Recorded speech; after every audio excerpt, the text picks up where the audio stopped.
Hey folks, welcome to Bear Mountain. Today we're working on a little project for our garden. Actually, we're going to be raising a lot of this stuff in spare places in our tunnel. We're going to raise some dried beans. So let me walk you through what we're doing. Dried beans, most people go, why do you want to raise dried beans for? You can just go to the store, get 15 pounds of them for like, I don't know, 25 cents or something, right? But in reality is dried beans, the stuff you get at the store are okay, but realistically, the varieties you get are kind of limited. You're going to get a Great White Northern, you might get a black bean, and you probably get a red kidney bean. That's kind of the majority of what you find. And then you might throw in the pinto bean in there too. But in reality, there are many different types of heirloom dried beans that have fantastic flavors when cooked. And we've stumbled across a company a couple of years ago called Resilient Seed. These guys at Resilient have been actually collecting a lot of heirloom dried bean seeds that do well in the Pacific Northwest and can grow in our maritime climate. Now, our maritime climate, we're zone 8B. So what that means though is that's just kind of your temperature ranges. But from a moisture standpoint, we also have a dry season similar to like a Mediterranean climate. We go very dry and fairly warm for our latitude in the summertime. So roughly between about the middle of June till sometime usually right around the beginning part of September, we stay essentially dry. We get very little rain. So we don't get the thunderstorms or things like that that people in the East or the Midwest get in the summertime. So once our spring rains are finished, things kind of dry out and heat up, which is actually a very good climate for finishing off dried beans. And what we have done is we've kind of been experimenting with this over the last couple of years and raising them in our tunnel, because that would even get the heat even a little higher. So in actuality, we can raise these dried beans, which basically grow like bush beans, so the varieties that we chose. They tend to be bush in their growth habit. They're not climbers in a sense, and we can get actually a very good harvest. Now we've kind of gone in and kind of narrowed it down for us to a number of different varieties to give us a good variation. Some of the varieties we use that we found works for us here in our climate is one of the early ones is called Early Refuge. And this is an heirloom from Whatcom County, Washington. And it's kind of a long maroon white mottled bean. And it's actually a pretty early one, so it doesn't take as long to mature as the other ones. And the bean itself kind of looks a little bit like, you know, kind of a version of a pinto bean. But it's actually, it's in really good flavor too. That's one we like to use. Then we also have, when we get down to some of these guys, like this one is called Grex, and it is it's a small black bean, which actually has some that fire off on a little bit on the brown side, but it's kind of a teeny bean. But this one is really great for putting in, you know, once you get it, you know, cooked up. It's great for into dishes that are maybe have some sauces or things like that in it. So those are very good. And that one is kind of it's probably on the longer side in terms of it's going to be one of your later ones that gets ready. Another one we use, now this one's kind of really, it's from Whidbey Island, Washington. That's a small pink speckled bean, and it's great for casseroles. It holds its shape when baking, and it's called Rockwell. It's got a really cool, look to it. Almost looks like a spot model look to it. And this is called Rockwell again, and it's actually kind of also on the longer side, but it does really great for baking up. And then this one is actually not from our northwest area. It's an heirloom from the Iroquois tribe, Indian tribe, and it's called it's called Six Nations. And so this is a pretty old heirloom bean, and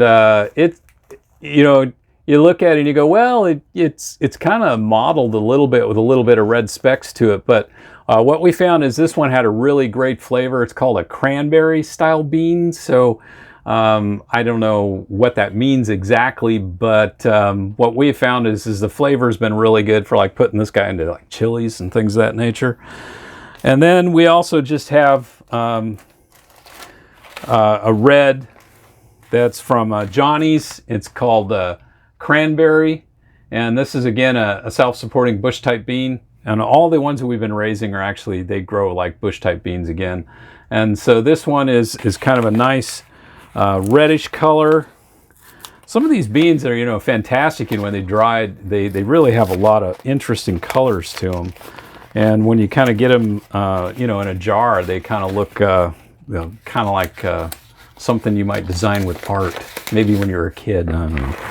But like, okay, here's an example of the cranberry bean, and it is kind of a deep red. This probably doesn't do it justice here on this. And it also bakes up really well, you know, in terms of like cooked dried beans with, you know, even just putting a little butter on these things, they actually do pretty well.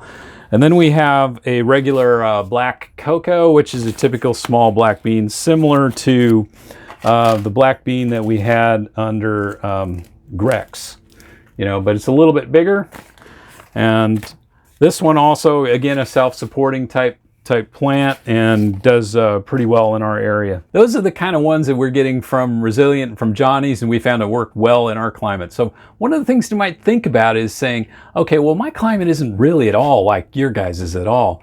So maybe do some research on the web and see if there are maybe dried bean varieties that will do well, you know, in a climate that has higher humidity or something of that nature, or think about it from that standpoint. Try to get the stuff that maybe does well in your area, experiment around and see, you know, what fits. What we do is, this is week 17 in April. We're right around the 20th of April. And what we do is we start our first beans now. We're gonna do 3 rotations, roughly right around 3 or 4 weeks apart. Our last rotation will go in sometime right around the first week of June. Now these guys, you don't pick the beans.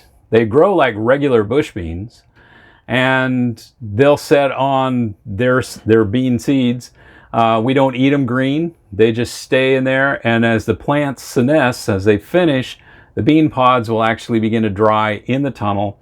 And as long as we keep any excess moisture off them, they dry pretty well. And this is an example again of what we, you know, just some sample of what we harvested from last year, and they work out really well. Now beans, everybody knows, they're a great source of protein, but they're also kind of a, you know, can be little digestive issues with it. But we've kind of done videos on that too, and how to brine the beans with baking soda and some good salt. And for 48-hour brining period, it actually removes probably 90% of the chemicals that are in the bean seeds itself that cause people to have gas situations. Most people have bad reactions to dried beans, and they go, I don't want to deal with those things. You eat too many beans, and, you know. But they actually can be a great part of your diet in terms of using them with meat dishes and all kinds of, you know, Mexican foods and all kinds of great chilies, etc. And these are all really good for that. So by raising these guys, you know, locally too, we're also kind of, you know, raising some protein for ourselves. And we can get quite a bit of yield off of just a 100-foot row of bean seeds planted. Now you can say, well, I could get 10 pounds of beans again from the store, but the key to this is growing varieties that you wouldn't get from the store to get you some different taste profiles. So this is just another, you know, great thing to add to your garden for getting some protein, and they store forever. Now some people may say, I really don't have access to, you know, maybe, or I've gone to these companies and they're sold out. You know, there is another thing. If you wanted to raise dried beans, and we did this also a couple of years ago when the pandemic first hit, is we simply went into the bulk bins of a grocery store and went to the organic dried beans, and most of those bean seeds were, you know, they probably were 2 years old, maybe if they were that old, but they were probably fairly fresh. And we got Great White Northern, we got a pinto bean, and we got a red kidney bean. And we planted those, and they worked actually quite well. We got pretty high germination, particularly on the red kidney beans. And the interesting thing about it for us is the finished beans that we grew from that seed from those bins was much bigger. It was actually a bigger and tastier bean than, you know, obviously it's been stored for a while. So that's another thing about, you know, raising your own dried beans is the stuff you're buying in the bag or buying in the store could be a year, maybe 2 years old, because they can store for quite some time. But as they store longer and longer, you know, they just slowly change over time and they lose a lot of that great flavor and tastiness to it. So there is a world of difference between the stuff that you raise and you harvest and eat relatively soon after harvest than stuff that's been stored for a lot of years. So I thought, you know, just in general for folks, is you might want to consider adding this into your garden. It doesn't take any more space than regular green beans, and they grow approximately the same length of time, maybe a little longer, because some of the hybrid green beans you can start picking off them, particularly the bush varieties, pretty fast. And then you have to add on, of course, the extra time for them to dry. But even if you got to the point where you're saying, I'm raising these outside because I don't have some kind of plastic protection, but my climate is fairly dry in the summertime, that'll work too. And what you can do is you can use, harvest the beans, you know, if you know your weather's going to turn inclement on you and they're fairly dry anyway and they've definitely finished growing, you can harvest the bean pods themselves and continue to dry them in a dry place and then shell them at that point. And the nice thing about it is once you start on this process, these bean seeds are true to their original genetics. I suppose there could be a little bit of crossover if they're really, really close to each other, but for the most part, they're going to stay true to what they are. And so you can harvest of those dried beans. You can use some of them again the next year for seeding on again and again. So you can actually keep these kind of going, you know, without having to go back and repurchase or do anything of that nature. And that's kind of what we've been doing now for a couple of years. We do have some, like I said, left over. These were from a couple of years ago, you know, but we also have, of course, our own sources. And this is from Save Seed from the same varieties. So I just thought, you know, I'd share that with you guys. And the planting of them, what we do is you could direct sow them if your soil's warm enough.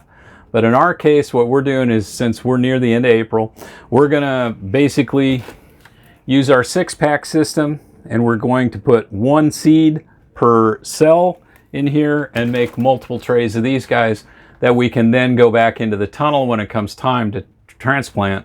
When these guys are up to showing like they're near their first set of true leaves, we would then transplant these guys into the ground using standard process of dibble, stick in, etc. And after that, they're actually pretty labor-free. There isn't a lot more to do other than check and make sure you don't get a weed problem, and then maybe a little bit of fertilizer right in the beginning. But once these guys get established, they really don't need much, and other than to keep them watered while they're growing, and as they're setting beans, keeping them well hydrated during those hot parts while they're still growing. But once the beans begin to senesce, or the plants begin to die back and the bean seeds, you know, are setting and the pods are drying, you don't need to water anymore at that point at all, and things will dry out. So it's kind of an easy thing to do, and for us, it's a great way to get some extra flavor and something long storage for the winter. And I guess, in a sense, that since they carry on quite well, it's great for what they call the hungry gap, which is kind of between now and when people's produce in their garden starts really picking up. So I want to thank you for watching today, and as always, take care. We'll catch you on the next video. Bye-bye.